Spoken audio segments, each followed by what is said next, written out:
Hey now, I've got a batch of kombucha here that has finished primary fermentation and it's ready for a little bit of flavoring and carbonation and all that. And I also have a couple of fresh oranges and some fresh ginger, so I thought it would be a great opportunity to make some orange ginger kombucha, so come along for the ride. So step one here, of course, is just to peel the ginger. I'm going to be using the sweet little teaspoon trick here just to do that and get this all cleaned up. So here we are, got these all peeled up. I can set that aside for the chickens.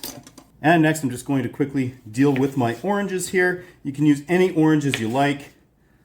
I just happen to have these ones kicking around here. So I'm just going to cut them up into some rather small pieces here, just to give lots of access to the kombucha. And I also want to chop up the fresh ginger here. Again, it's about giving a little bit more surface area so that the kombucha can access it. It's only going to have a few days here for the kombucha to steep with this, so I want to make the most of that time. So I have my ginger all chopped up. I've got the one orange chopped here. I'm also going to have a second one that I deal with here, but let's first get this into my jars. So my primary kombucha vessel is a 1 gallon jar here, has a little spigot on it, which is really handy. I like to do my secondary fermentations in 2-quart or 2-liter jars here. I have this swing top. I really like it. It's super easy to access. I had a second one which broke, and now I use a 2-liter mason jar here. These also work really, really well for this process. I do have these sanitized. I just use some Star San sanitizer in them. It works really well. It's odorless, it's tasteless, it's a 30-second contact time, and then I just poured out the excess sanitizer, and these are ready to go. So I'm just going to add my orange. So that is a full orange going into this jar, half of that ginger. I'll get my ginger into this one here, and then I'll deal with that other orange really quickly. Now, as that's quite a bit of fruit and ginger in here, it is going to displace a little bit of the kombucha that I would be otherwise adding here. So I'll probably wind up with just a little bit less than I typically do, but that's okay because it's all in the name of getting a lot of that orange character into this. So as you can see, having the spigot on this primary fermentation vessel is pretty handy. I can just let everything drain out like this. I'm going to fill both of these jars only halfway, and then I'm going to rouse up some of the bacteria that settled up onto the bottom, and then I'm going to continue filling. Now that those are filled halfway, I just like to sit here, agitate like so. You can see this winds up getting considerably more cloudy as that bacteria that settled out on the bottom is kicked up into solution, and that's just going to help with the fermentation here in the secondary.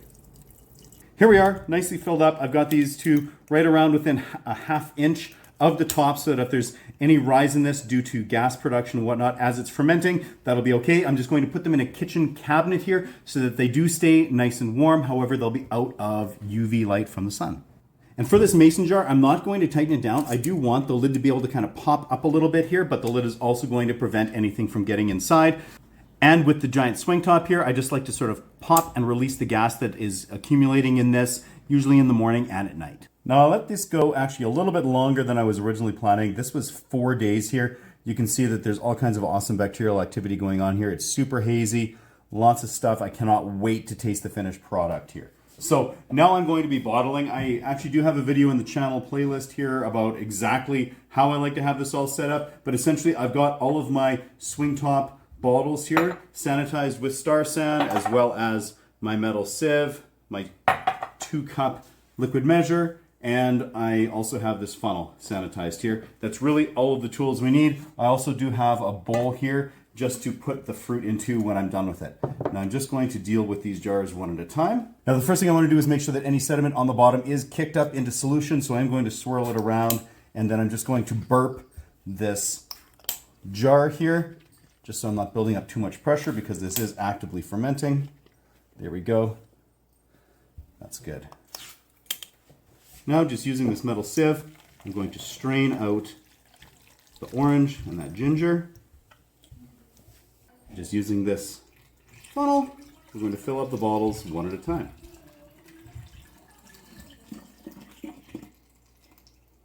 And I do like to leave a little bit of headspace, anywhere between 1 to 2 inches here, just so that it has room to build pressure and naturally carbonate. Now that I've emptied my first jar, I'm just going to repeat here with this mason jar. Now this one, I'm not as worried about CO2 buildup in it because it was constantly open here, just able to burp there as it needed to, with that lid not being completely tightened down. And we just repeat the whole process. So with the kombucha in all of these bottles here, I just have the swing tops engaged. I'm going to pop them back into that kitchen cabinet and give them some time to naturally carbonate. Well, here we are after a few days hanging out in that kitchen cabinet, just naturally carbonating.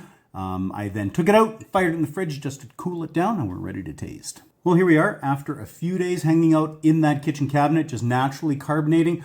I then took it out, fired it in the fridge just to cool it down, and we're ready to taste. Whew, we definitely have some carbonation going on there. Let's just pour this in. Oh, for sure. Look at that. Yep, lots of bubbles. I need to wait for the bubbles to die down just a little bit here. All right, let's do it. Whew, that is effervescent. Tons of bubbles going on in there. Lots of really, really fresh orange flavor. And like obviously some orange zest character as well, just because it was the entire orange put into it.